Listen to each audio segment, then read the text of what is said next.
Hello everyone, my name is Riddhi and today in this lecture we will discuss about centrally sponsored schemes. तो ये particular topic जो है वो mains 300 का part है. So this topic is part of mains in 300.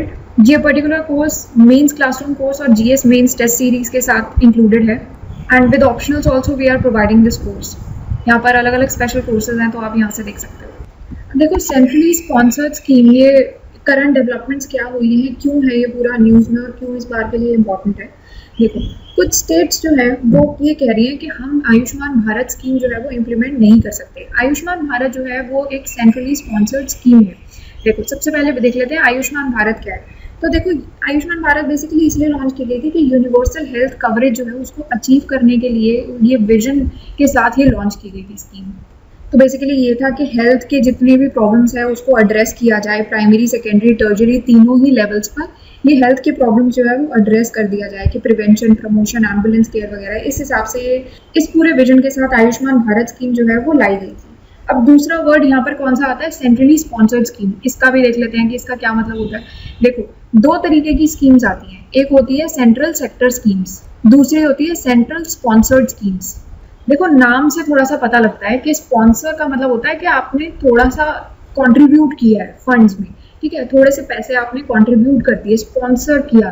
तो इसमें क्या होता है कि सेंटर कुछ पैसे दे देती है बट स्टेट्स को भी उसमें कंट्रीब्यूट करना पड़ता है, ठीक है. तो सेंटर थोड़ा सा कंट्रीब्यूट कर देती है बेसिकली, कि जैसे अगर जनरल कैटेगरी स्टेट्स होती हैं तो उनके केस में 60-40 के रेशो में काम करते हैं, बट जो स्पेशल कैटेगरी स्टेटस होती है उसमें 90-10 के रेशो में सेंटर जो है वो ये इस तरीके से काम करते हैं फंडिंग में. तो सेंटर 60% देती है यहाँ पर जनरल कैटेगरी स्टेट्स की अगर हम बात करते हैं, यहाँ पर सेंटर 60% देती है, 40% स्टेट्स को देना होता है. जो स्पेशल कैटेगरी स्टेट्स होती है उनके केस में 90% जो है वो सेंटर देते हैं और 10% जो है वो स्टेट्स को देना होता है. स्पेशल कैटेगरी स्टेट्स हो जाती हैं जैसे जो डिफिकल्ट हिली टेरेन वाली रीजन्स हो गए या फिर नॉर्थ ईस्टर्न रीजन्स हो गए, ये सारी स्पेशल कैटेगरी स्टेट्स में आ जाती हैं. अब देखो ये तो हो गया हमारा सेंट्रली स्पॉन्सर्ड स्कीम. अब बात करते हैं सेंट्रल सेक्टर स्कीम. तो जो फुली फंडेड होती है through the centre, fully funded by the centre, इस तरीके की जो स्कीम्स होती हैं उनको सेंट्रल सेक्टर स्कीम्स कहा जाता है. तो अभी हम जो बात कर रहे हैं वो कर रहे हैं सेंट्रली स्पॉन्सर्ड स्कीम्स की, ठीक है. तो अब हुआ क्या है कि देखो 15 फाइनेंस कमीशन के चेयरमैन हैं मिस्टर NK सिंह. उन्होंने ये कहा है कि बहुत सारी ऐसी सेंट्रली स्पॉन्सर्ड स्कीम है which are boutique in nature. तो बेसिकली डूबियस आउटकम्स है उसके, वो अच्छे से आपकी इम्प्लीमेंट भी नहीं हो रही है, बहुत सारी प्रॉब्लम्स आती है, इसीलिए उनका रैशनलाइजेशन जो है वो बहुत इंपॉर्टेंट बन जाता है. रैशनलाइजेशन मतलब कि उनका रीस्ट्रक्चर करना, उनको रिफॉर्म करना, ये बहुत इंपॉर्टेंट हो जाता है. तो सेंट्रली स्पॉन्सर्ड स्कीम को ये instead of just doing away with all the centrally sponsored schemes, they are opting for rationalisation of the scheme. अब ये सेंट्रली स्पॉन्सर्ड स्कीम्स होती क्या है और क्यों इनके बारे में बात हो रही है, क्यों कहा जा रहा है कि इनका रैशनलाइजेशन इंपॉर्टेंट है, इनका रैशनलाइजेशन कर देते हैं. तो ये सब की ये रिफॉर्म्स की, रिस्ट्रक्चरिंग की बात हो क्यों रही है और ये होती क्या है. तो देखो इस तरीके की स्कीम्स जो होती हैं जो कि स्टेट गवर्नमेंट के द्वारा इम्प्लीमेंट की जाती है.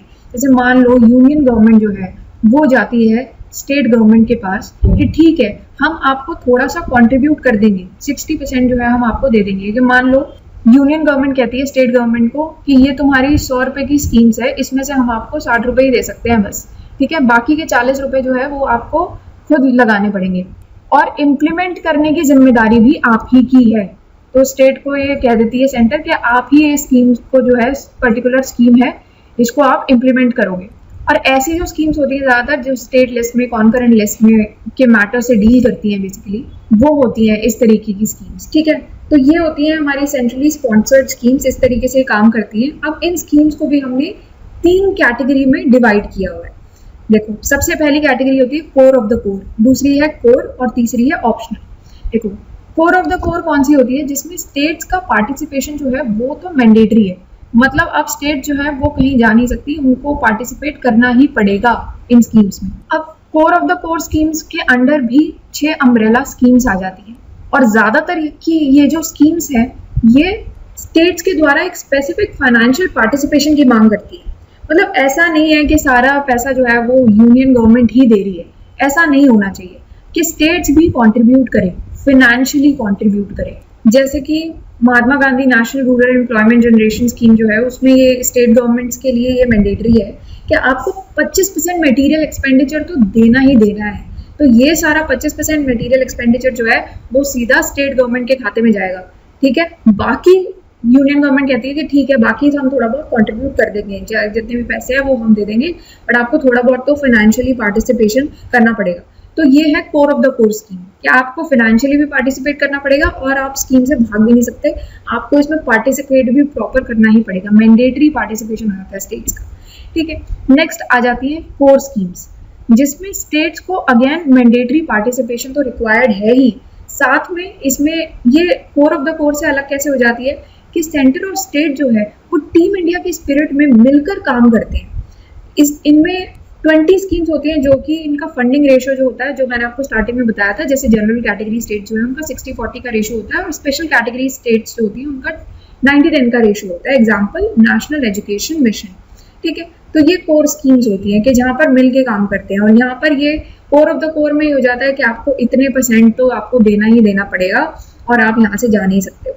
अब होती है तीसरी ऑप्शनल स्कीम्स, और ये ऑप्शनल स्कीम्स जो है ये मोस्ट इंपॉर्टेंट होती है, इन पे ज्यादा फोकस अब किया जा रहा है। ये जो रिस्ट्रक्चरिंग हो रही है, जो रैशनलाइजेशन हो रहा है, इसी पर ज्यादा फोकस करने की बात हो रही है। देखो ऑप्शनल स्कीम्स में ये होता है कि स्टेट्स के अपने मनमर्जी के ऊपर है, स्टेट्स चाहे तो ज्वाइन कर ले, नहीं चाहे तो ना ज्वाइन करें, तो उनके ऊपर है ये पूरा।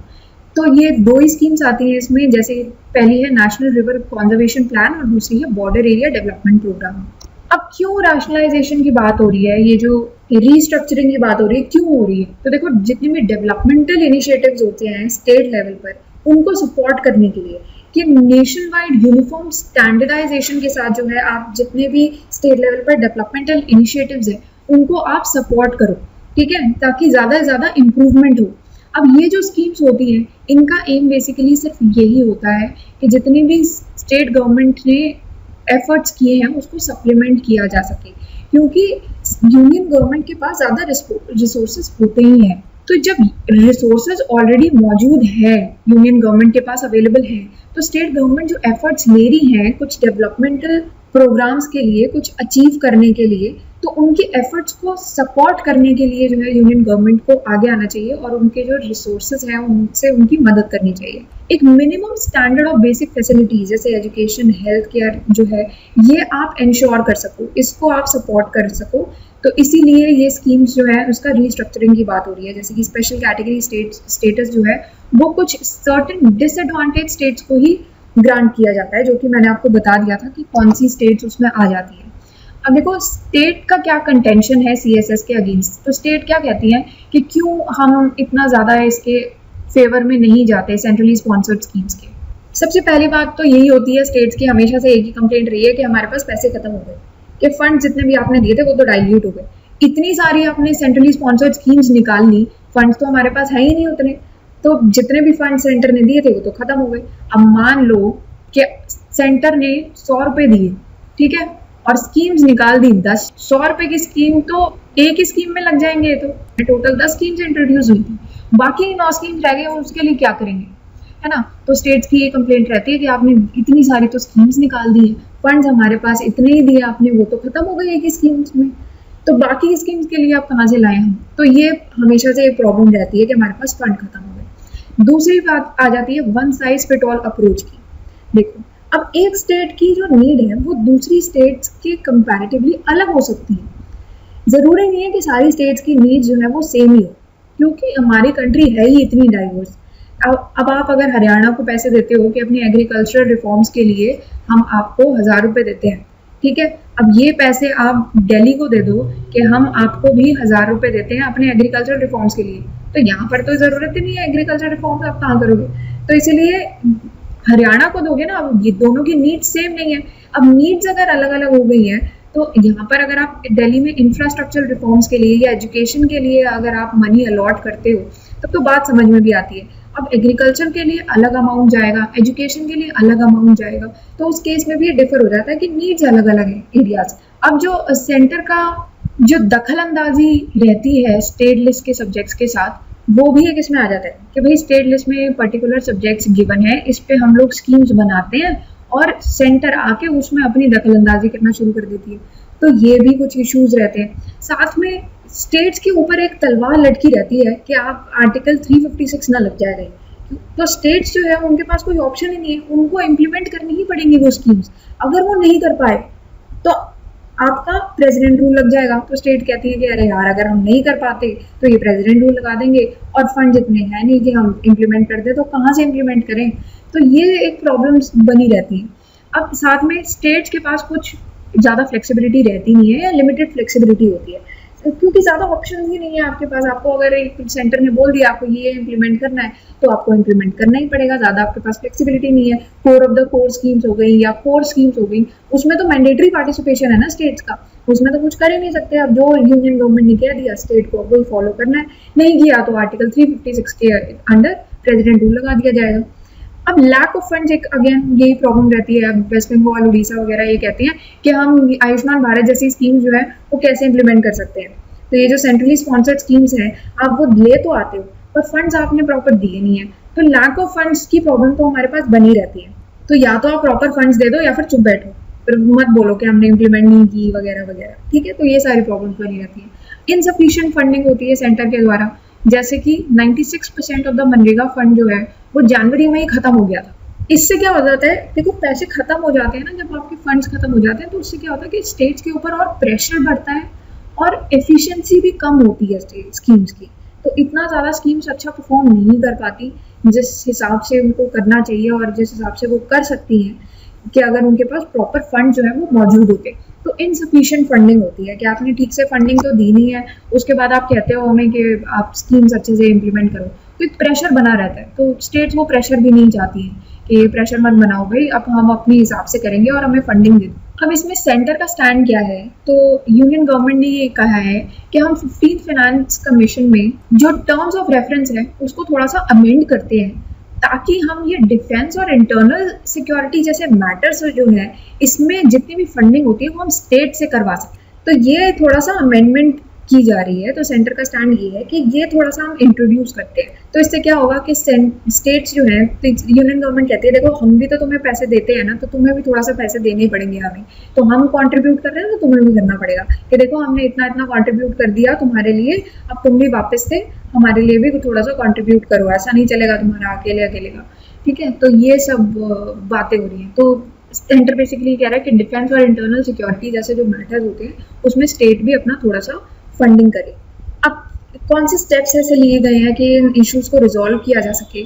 सबसे पहले तो ये बात हुई है कि देखो आप स्कीम्स का नंबर आप कम कर दो, इतनी सारी स्कीम्स तो आपने निकाली हुई है, तो आप प्रेशर भी उतना बढ़ता है, फंड्स भी उतने नहीं दे रहे हो, तो इससे अच्छा तो आप स्कीम्स कम करो ना। तो जैसे 66 से 28 कर दी स्कीम्स, उसमें भी 3 कैटेगरी में उसको डिवाइड कर दिया, जो मैंने आपको बताया ना, core of the core, core and then optional scheme, इस तरीके से। अब क्या है कि रैशनलाइजेशन आप इस तरीके से कर लो, तो इससे क्या होगा, आप फ्लेक्सिबिलिटी भी इंप्रूव करने की बात की जा रही है कि आप फ्लेक्सिबिलिटी थोड़ी सी इंप्रूव करो, तो ऑप्शनल स्कीम्स ले आओ, ताकि स्टेट्स के पास कुछ तो लिबर्टी रहे, उनकी कुछ तो ऑटोनॉमी रहे, कि मिनिस्ट्री जो है वो स्टेट्स को इतनी ऑटोनॉमी तो दे कम से कम कि कौन सी स्कीम्स जो है उनके एरिया के लिए इंपॉर्टेंट है, उनकी स्टेट के लिए इंपॉर्टेंट है, कौन सी स्कीम उनको ज्वाइन करनी चाहिए, कौन सी नहीं करनी चाहिए। तो आप ऑप्शनल स्कीम पर ज़्यादा जोर दो। ऑल्सो 2014 से लेकर 15 तक जो फंड्स हैं they are directly transferred to the state consolidated fund of state government instead of implementing agencies। तीसरी चीज ये है कि सेंट्रली स्पॉन्सर स्कीम जो है उसका प्रॉपर स्क्रूटिनी हो, उसके रैशनलाइजेशन जो है वो प्रपोज किया गया है कि आप प्रॉपर स्क्रूटनी करो, हो भी रही हैं स्कीम्स अच्छे से इम्प्लीमेंट या फिर नहीं हो रही हैं, क्या प्रॉब्लम्स आ रही हैं, है ना। जो 15th फाइनेंस कमीशन है उसने कहा है कि आप एक एक्सपर्ट ग्रुप जो है उसको आप लेके आओ, ताकि ये जो सेपरेट फंडिंग मैकेनिज्म हमने इंट्रोड्यूस किया है डिफेंस और इंटरनल सिक्योरिटी का, इसको सेटअप करना चाहिए या फिर नहीं करना चाहिए, ठीक है। ये थोड़ा सा ये जो इंट्रोड्यूस किया गया है इसके बारे में थोड़ा सा हम बात करें और इसको आप इसके ऊपर चर्चा करो, ठीक है। देखो इसको ये कर सकते हैं या नहीं, और इस ये जो पूरा सेटअप होगा इसमें डिफेंस, होम और फाइनेंस मिनिस्ट्री के रिप्रेजेंटेटिव जो हैं वो पार्टिसिपेट करेंगे। तो इसमें इम्प्रूवमेंट्स कैसे आ सकती हैं, क्या कौन सी चीज़ें हम अडॉप्ट कर सकते हैं जिससे हम थोड़ा सा इम्प्रूव कर सकते हैं। तो देखो कैसे भी स्टेट्स परफॉर्म कर रही है, उनकी performance both qualitative and quantitative performance, उसको आप इंसेंटिव से लिंक कर दो, ठीक है। कि जैसे कि जितने भी इंसेंटिव्स आपको सेंट्रल गवर्नमेंट प्रोवाइड कर रही है या जितने भी इंसेंटिव्स प्रोवाइड हो रहे हैं आपको, तो उसको आप स्टेट की परफॉर्मेंस से लिंक करो कि किस तरीके से परफॉर्म कर पा रही है स्टेट, ठीक है। तो एक इम्प्लीमेंट करने की जो बात आती है वो यहाँ पर एक मेजर फैक्टर बन जाता है। साथ में इतनी तरह तरह की स्कीम्स आ गई हैं, एक ही चीज़ के लिए 10,000 स्कीम निकाली हुई। जैसे हेल्थ के लिए अगर मैं बात करती हूँ, तो हेल्थ के लिए भी अगर आपने 4 स्कीम निकाली है, ज़रूरत ही नहीं है, एक ही स्कीम निकालो उसमें और अच्छे से उसको इम्प्लीमेंट करो। तो ये जो डुप्लीकेशन हो रही है ना स्कीम्स की, उसको आप कम करो। साथ में स्टेट्स का कॉपरेशन इंश्योर करो कि आप जो है कंसल्टेटिव प्रोसेस से स्टेट्स जो है उसका ज़्यादा से ज़्यादा कॉपरेशन लेने की कोशिश करो, और इंटर स्टेट काउंसिल जैसी चीज़ें जो है वो यूज़ हो सकती हैं। साथ में मेन जो प्रॉब्लम रहती है कि हमारे तो फंड्स खत्म हो गए, सफिशिएंट फंड यहाँ पे मिले भी नहीं थे, साथ में हमारे पास अभी तक फंड नहीं आए हैं। इतने दिन कहा था 1 तारीख को फंड आ जाएंगे, आज 25 तारीख हो गई, आज तक फंड नहीं आए। तो ये सारी जो प्रॉब्लम्स होती है ना सफिशिएंट एलोकेशन की and timely disposal of funds, ये इश्यूज को रिजॉल्व किया जाना चाहिए।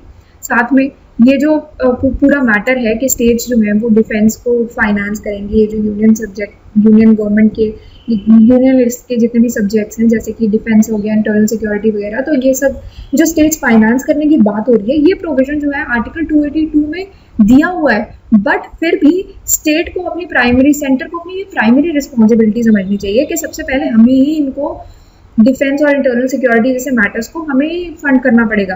स्टेट्स जो है, क्योंकि उनका पता नहीं है कि उनकी फाइनेंशियल पोजीशन कैसी है कैसी नहीं है, तो जब तक स्टेट्स की फाइनेंशियल पोजीशन बेटर नहीं हो जाती, तब तक ये रिस्पॉन्सिबिलिटी, प्राइमरी रिस्पॉन्सिबिलिटी सेंटर की ही बनती है ठीक से फंडिंग करने की। ठीक है, साथ में कंक्लूजन अब यही निकलता है कि जो जितनी भी ये सेंट्रली स्पॉन्सर्ड स्कीम है, ये इंडिया का जो फेडरेशन है उसका एपिटोम है, जहाँ पर नेशनल यूनिफॉर्मिटी और स्टेट ऑटोनॉमी का ये एक ब्लेंड बनता है कि हमारा जो है पूरा सेंटर के पास भी पूरी पावर्स आती है, सेंटर भी पूरा फंडिंग कर रहा है और एनकरेज कर रहा है स्टेट्स को, उनको सपोर्ट कर रहा है उनके इनिशिएटिव्स में, डेवलपमेंटल इनिशिएटिव्स में, और स्टेट को भी इतनी लिबर्टी मिली हुई है कि वो अपनी डिसाइड कर सके कि कौन सी स्कीम्स में उनको इन्वेस्ट करना है और किस तरीके से उनके स्टेट का डेवलपमेंट हो सकता है।